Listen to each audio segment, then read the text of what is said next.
एक गुंडा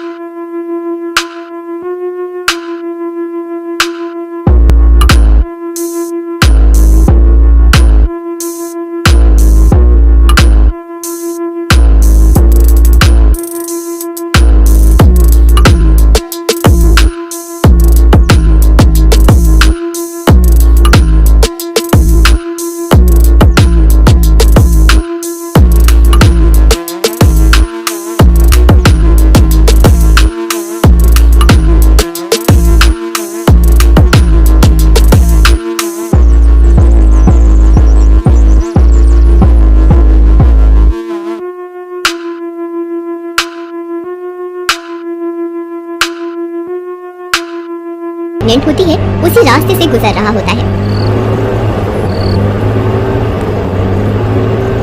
उस रास्ते पर एक बोर्ड लगा होता है, रात में इस रास्ते से जाना सख्त मना है, लेकिन रोहन उसे नजरअंदाज कर देता है और आगे बढ़ जाता है।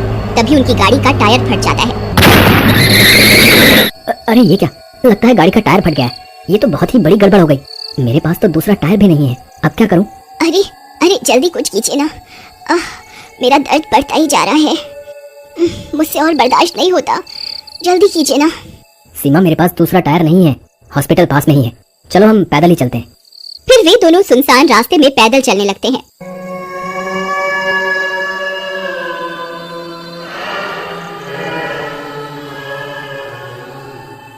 तभी संगीता उनके सामने आ जाती है। वह अब एक चुड़ैल बन चुकी होती है और अपने खोए हुए बच्चे की तलाश में इधर उधर भटक रही होती है।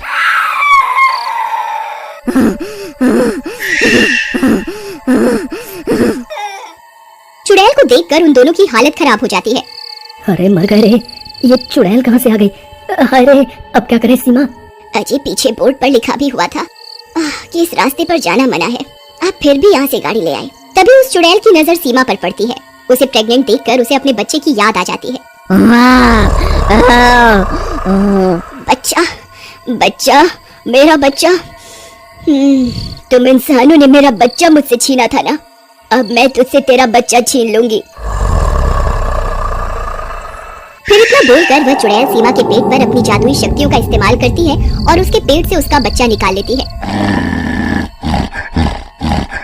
अरे मर गई रे, हाय रे, बहुत दर्द हो रहा है जी, कुछ कीजिए ना, अरे मर गई रे। तभी वह चुड़ैल सीमा का बच्चा लेकर हवा में उड़ जाती है।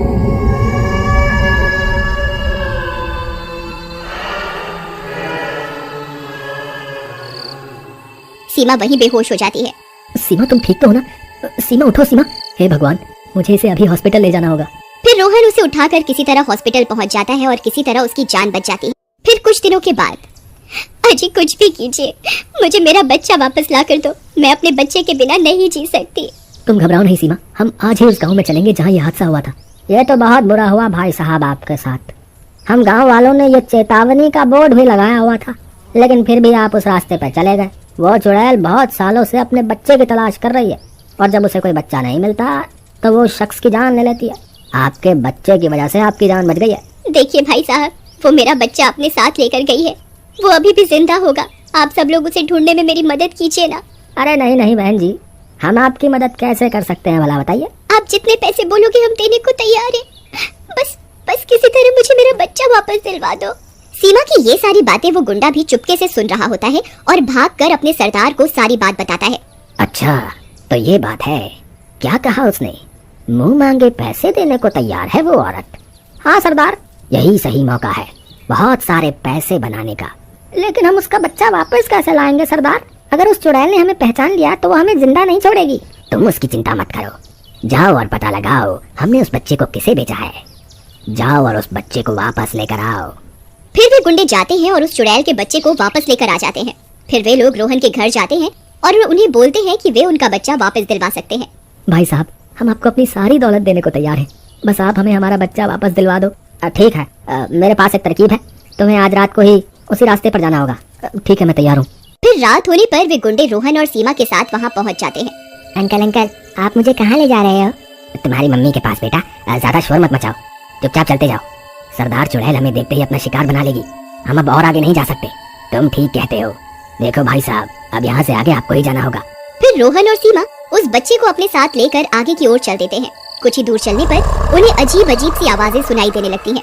अजी मुझे लगता है वो चुड़ैल यहीं कहीं है। कहीं ऐसा ना हो वो हमें देखते ही मार दे और अपनी बात कहने का मौका ही ना दे। तुम सही कहती हो सीमा, इससे पहले वो चुड़ैल हमें ढूंढे, हमें उसे ढूंढना होगा। देखो बेटा, आपकी मम्मी यहीं कहीं है, आप उन्हें आवाज लगाओ ना। अंकल, मेरी मम्मी कहाँ है? मैं तो उन्हें पहचानता भी नहीं। मैं बहुत छोटा था जब भगवान ने उन्हें अपने पास बुला लिया था। क्या मेरे पुकारने से भगवान मेरी मम्मी को वापस भेज देंगे? बोलो ना अंकल। बच्चे की बातें सुनकर सीमा की आंखें भर जाती हैं। फिर वो बच्चा अपनी माँ को पुकारता है। माँ माँ, आप कहाँ हो माँ? देखो मैं आ गया, आप कहाँ हो? उस बच्चे की आवाज सुनकर वो चुड़ैल वहाँ पहुँच जाती है। अपने बच्चे को देखकर चुड़ैल खुश हो जाती है, लेकिन चुड़ैल का डरावना रूप देखकर बच्चा सीमा से लिपट जाता है। डरो नहीं बेटा, मैं तुम्हें नुकसान नहीं पहुंचाऊंगी, तुम मेरे बेटे हो। चुड़ैल जी, मैं भी एक माँ हूँ। जिस तरह आप अपने बच्चे के लिए तड़प रही हैं, उसी तरह मैं भी अपने बच्चे के लिए तड़प रही हूँ। कृपा करके मेरा बच्चा वापस कर दीजिए, मुझे माफ कर दो। मैं अपने बच्चे की तड़प में अंधी हो गई थी और मासूम लोगों की जान ले रही थी, लेकिन बस अब और नहीं। आओ मेरे साथ, मैं तुम्हें तुम्हारे बच्चे से मिलवाती हूँ।